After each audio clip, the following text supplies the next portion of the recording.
Evaristo, deixa eu inverter um pouquinho aqui a nossa conversa. Você tem uma formação consistente na área da ecologia. Isso. E nós temos um país que é referência na questão ambiental, referência para o mundo. Você acha? Você acabou de falar que a madeira da floresta não tem valor, né? Que o que a gente paga aqui é o custo de trazer essa madeira para os grandes centros ou de levar para algum lugar. Uso e ocupação do solo, que é um dos temas que você estuda também.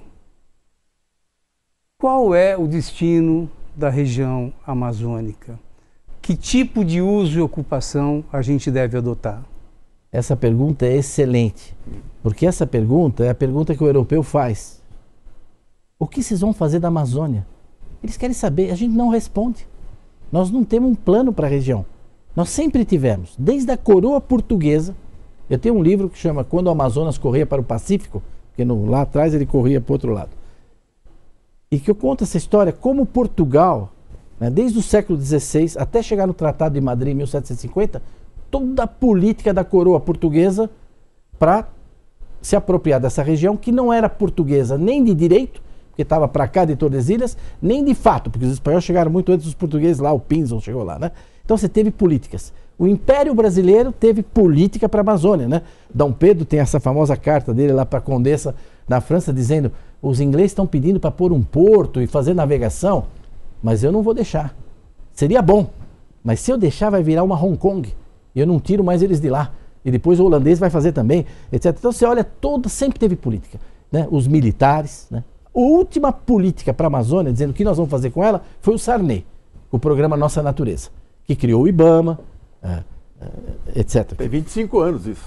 De lá para cá não tem política para a Amazônia. E qual deve ser a política para a Amazônia? Eu acho que a política para a Amazônia, o plano para a Amazônia, né? Isso. Ele deveria, eu acho, caminhar com duas pernas, né?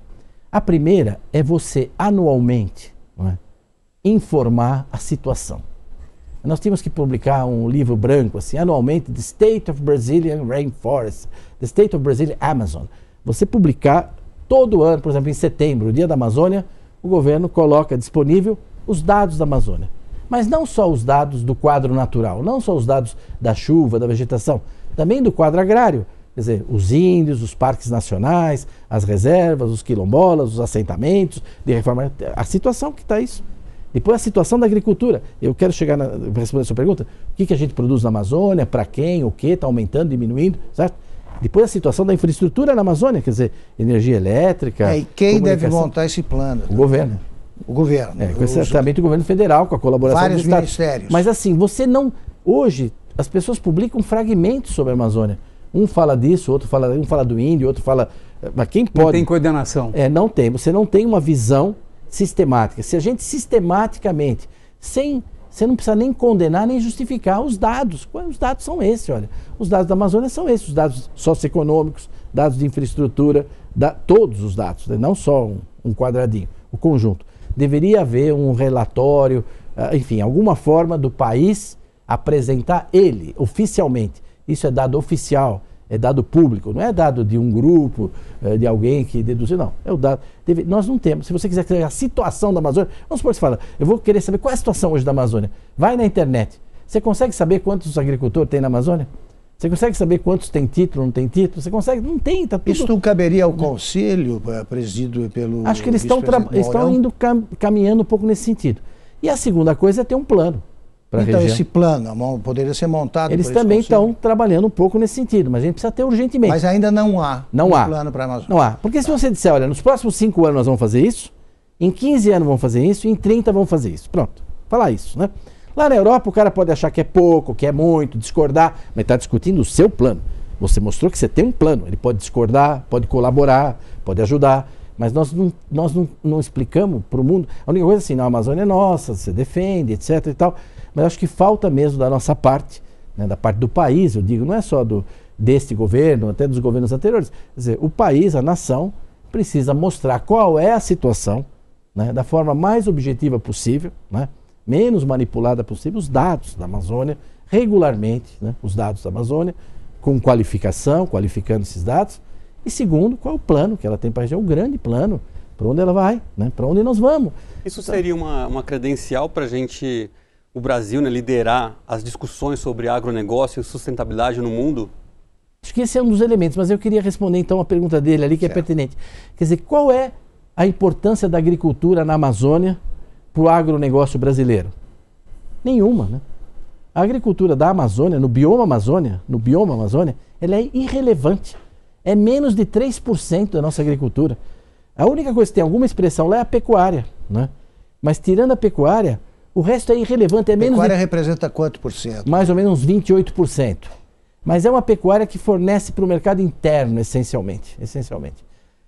Então, hoje a agricultura da Amazônia é irrelevante para o agro. Por isso que o agronegócio se vê como vitimado, porque ele não está usando a Amazônia para produzir soja, produzir milho, para exportar açúcar, tudo está sendo atacado pela questão da Amazônia, né? Tentando vincular ele ao desmatamento da Amazônia, quando não tem vínculo nenhum com isso, né? Agora, para a Amazônia, essa agricultura é essencial, porque na Amazônia você tem quase 800 cidades. Quem é que fornece leite, café, feijão, arroz, fruta, hortaliça? Quem que fornece para 750 cidades da Amazônia? Quem que fornece? Os agricultores de lá, os pequenos agricultores, os caras que estão lá. Então, essa agricultura é irrelevante para as exportações brasileiras, para o agronegócio. Ninguém tem que expandir soja na Amazônia, ninguém está defendendo isso, né? Mas a existência dessa agricultura é fundamental, porque é ela que abastece os centros urbanos, uma população, né, de 27, 28 milhões de habitantes que tem na Amazônia. E ela representa quanto por cento do território nacional? Essa agricultura? Amazônia. A Amazônia, o bioma Amazônia é metade, vamos dizer, arredondando 49, alguma coisa. Quer dizer, metade do Brasil é o bioma Amazônia, 49%. Esse bioma, hoje, 84% está com vegetação nativa. 84%, segundo a Embrapa. Segundo a ZONG, até mais um pouquinho, certo? Então, 84% é vegetação. Mas você tem grandes superfícies de água. A largura do rio Amazonas, do rio Tapajós. Estou falando de grandes extensões de água, né? Quando você pega essa água, Tucuruí, as represas, Balbina, etc., Samuel, quando você junta a água dá uns 2%. Então, 86% da Amazônia é ambiente natural. Quer dizer, a visão que se tem no exterior é completamente equivocada. Completamente equivocada. Que você está dizendo. Mas o quanto que nós apresentamos? Por isso que eu volto à questão de ter um relatório, The State of Brasilia, a situação. Onde é que está isso? Alvar, isso não tem uma confusão? A gente não apresenta isso sistematicamente, todo ano. Você tem que apresentar. A gente não apresenta. Se eu quiser saber quanto tem de floresta, quanto tem de cidade, quanto tem de pastagem da Amazônia, de pastagem tem 10,5%.